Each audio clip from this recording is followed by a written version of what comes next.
આપણે નવા દાખલા સાથે મનીષ જોડે હાજર થયો છે મિત્રો. અહીં બે સંખ્યાનો તફાવત 26 છે. વિદ્યાર્થી મિત્રો, આપ સૌને ખ્યાલ છે આપણે સ્વાધ્યાય કયો ચાલી રહ્યો છે? સ્વાધ્યાય બરાબર 3.2. ઓકે, પછી બીજા પછી દાખલા નંબર આમ ત્રીજો થશે ને. દાખલા નંબર કયો થશે?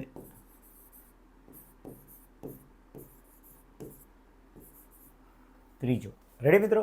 તો આ દાખલા આપણે ગણીએ મિત્રો. અહીંયા બે સંખ્યાનો તફાવત. હવે આવી જ્યારે સંખ્યાવાળો દાખલો હોય તો આપણે એક મોટી સંખ્યા ધારો કે કહી દેવાય, એક નાની સંખ્યા કહી દેવાની, જેથી કરીને દાખલો ગણવો એકદમ સરળ રહે છે. જોઈએ આપણે તો લખીએ. ધારો કે રેડી મિત્રો, ધારો કે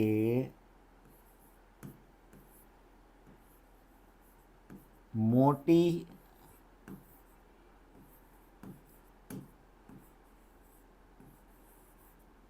સંખ્યા x છે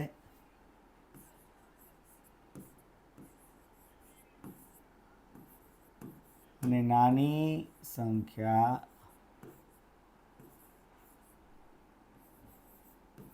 y છે.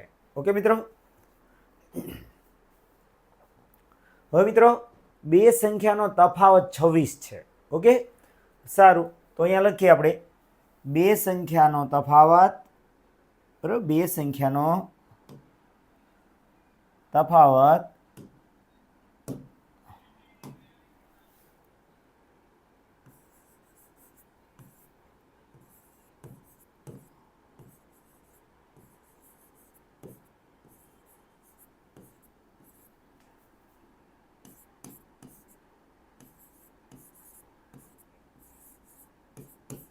તફાવત 26 છે. બરાબર, બે સંખ્યાનો તફાવત 26 એટલે કઈ બે સંખ્યા છે? આપણે એક મોટી સંખ્યા x છે, નાની સંખ્યા y. તો કે બંનેની બાદબાકી કેટલી છે? 26. તેથી બરાબર, તફાવત એટલે કે ભાઈ બાદબાકી x ઓછા y બરાબર 26. ઓકે, સારું. તો અહીં આપણે પહેલો ક્રમ આપી દઈએ. આ પહેલો ક્રમ. હવે બીજું વાક્ય આપણે જોઈ લઈએ. શું કહે છે કે ભાઈ એક સંખ્યા બરાબર, એક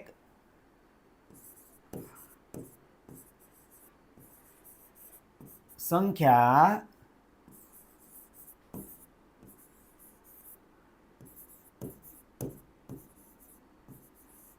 બીજી સંખ્યાથી કેટલા ગણી છે ભાઈ? બીજી સંખ્યાથી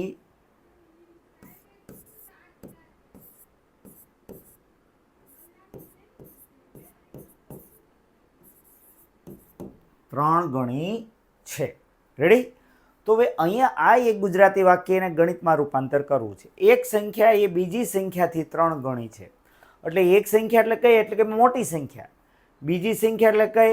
એટલે કે y નાની સંખ્યા. એના કરતાં 3 ગણી છે. મિત્રો ખાસ ગણી, અણુ, અણુ બરાબર, બમણી, આવા બધા શબ્દો આવે. એટલે કે ભાઈ તેથી અહીંયા શું થયું? x બરાબર 3y. તો આ કેટલામાં આવ્યું? બીજું. ઓકે મિત્રો, તો એકદમ સરળ દાખલો છે મિત્રો. જો એક સંખ્યા બીજી સંખ્યાથી 3 ગણી છે. જો બમણી હોત તો 2, 5 ગણી હોત તો 5 વડે ગુણત. નાની સંખ્યાને કેટલા વડે? 5 વડે. બરાબર, એકદમ સરળ છે. એટલે આ ગુજરાતી વાક્ય ગણિતમાં રૂપાંતર કરતા આપણે આવડી જવું જોઈએ. પછી મિત્રો હવે આપણે કરતા કોને આપણે દર વખતે બનાવી છે? y ને. પણ અહીંયા તો કરતા છે જ. કોણ બની ગયેલો છે? x. x બરાબર 3y. તો તમારે સરળતાથી આમાં તૈયાર મળે છે અભિવ્યક્ત કરતા. કરતા કોણ છે અહીંયા? x. x બરાબર 3y. તો આપણે ક્યાં મૂકી દઈએ? અહીંયા જે રહ્યા આ જે x રહ્યા ને ભાઈ, જો આ રહ્યું, અહીંયા આપણે આને મૂકી દઈએ. એટલે 2 ને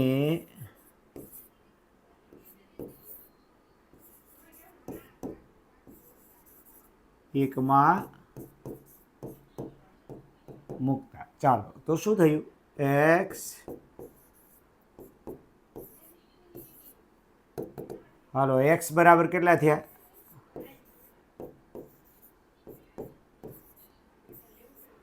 બરાબર.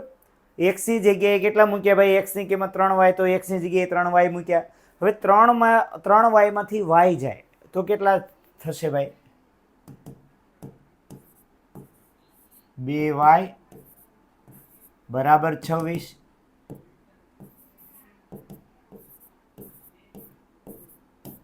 13 દુને 26. તો y બરાબર કેટલા આવ્યા ભાઈ? 13. બરાબર.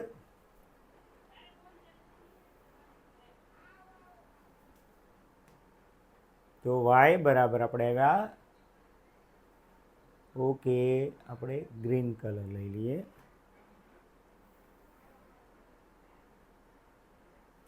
તો y બરાબર 13. એકદમ સરળ મિત્રો. રેડી? તો આ આપણું સમીકરણ નંબર આવ્યું. કયું આવ્યું ભાઈ? 3y મળી ગયો. હવે અહીંયા x બરાબર 3y છે. y ની જગ્યાએ કેટલા મૂકો? 13. 13 તેરીને 39. તો 3 ને આપણે શેમાં મૂકીશું? 3 ને 2 માં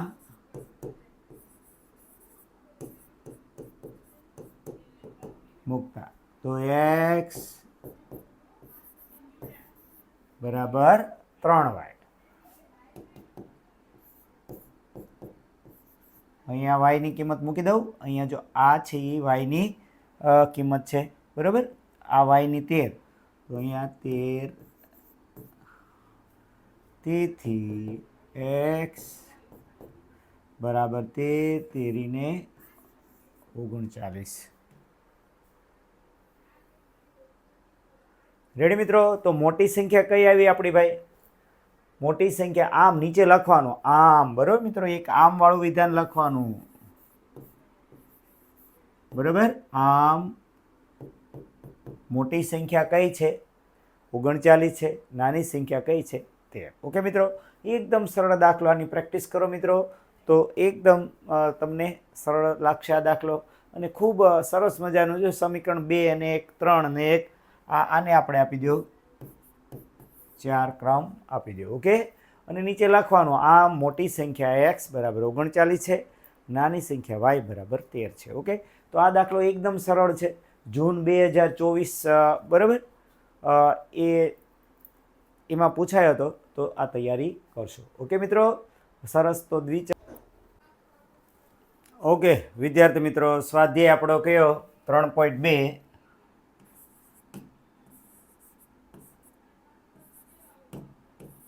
બરાબર. દાખલા નંબર આપણો છે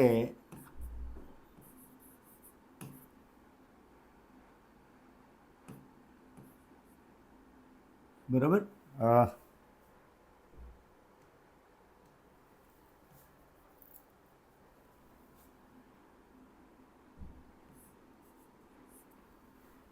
ચોથો હશે. રેડી મિત્રો? સારું. વિદ્યાર્થી મિત્રો, બે પૂરક કોણો પૈકી મોટા ખૂણાનું માપ નાના ખૂણા. તો આપણે હમણાં જોયું હતું આપણે કે ધારો કે બરાબર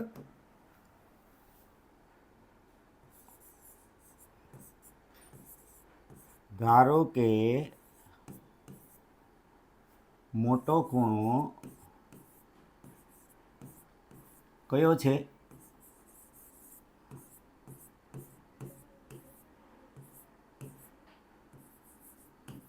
x છે અને નાનો ખૂણો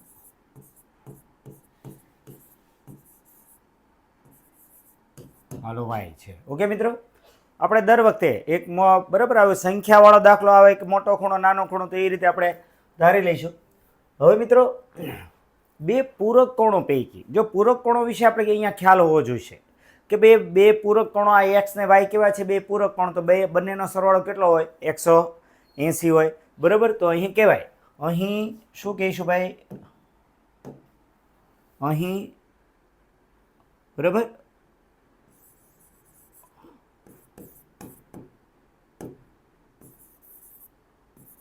પૂરક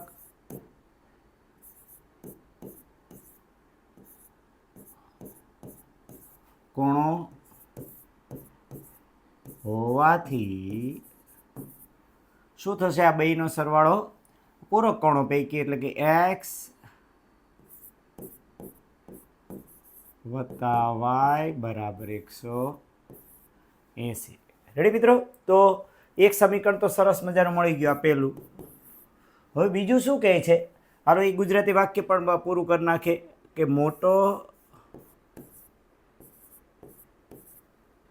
ખૂણો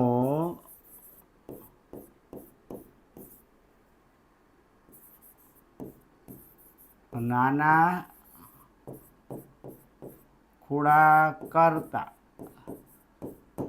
કેટલો? 18 અંશ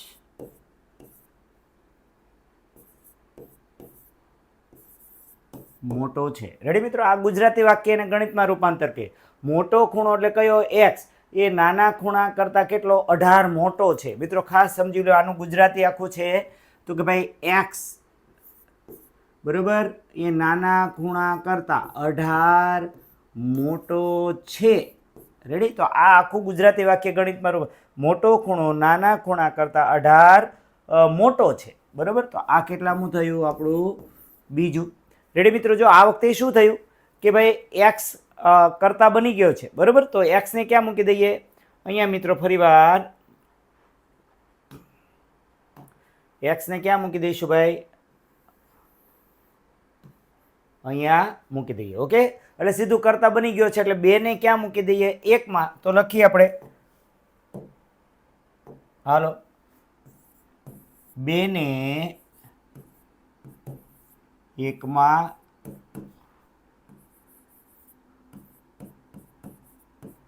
મૂકતા. હાલો ભાઈ શું થયું? x વત્તા y. ઓકે? તો x ની જગ્યાએ અહીંયા આપણે મૂકી દઈએ. બરાબર? આ x ની જગ્યાએ મૂકીશું, અહીંયા કેટલા મૂકીશું? y વત્તા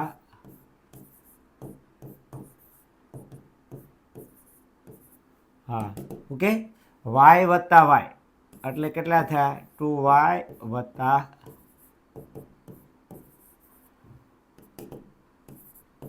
18 પેલી સાઈડ જાય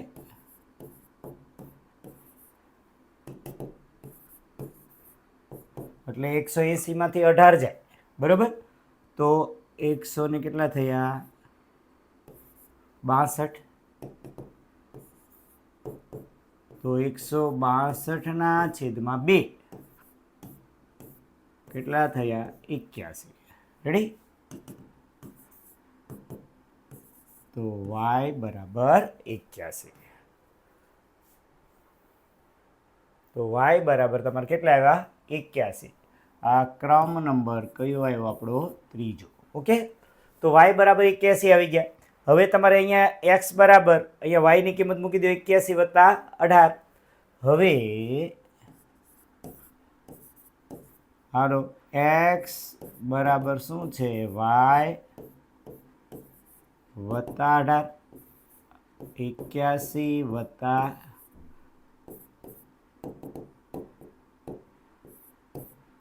એટલે કેટલા થયા? બરાબર? 9 અને 9. રેડી? ઓકે. તો આ ક્રમ નંબર આવ્યો આપણે 4. રેડી મિત્રો? તો મોટો ખૂણો 99, નાનો ખૂણો કેટલાનો થયો? 81 નો થયો. એકદમ સરળ દાખલો છે. નીચે લખવાનું ભૂલાય નહીં મિત્રો. આમ બરાબર? નીચે આમ લખવાનું રહેશે. રેડી મિત્રો? એકદમ સરળ દાખલો છે.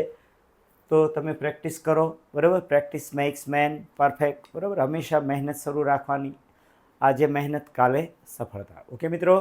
તો આ રીતે એકદમ સરળ દાખલો મિત્રો તમે પ્રેક્ટિસ કરી રાખશો. Okay, thank you.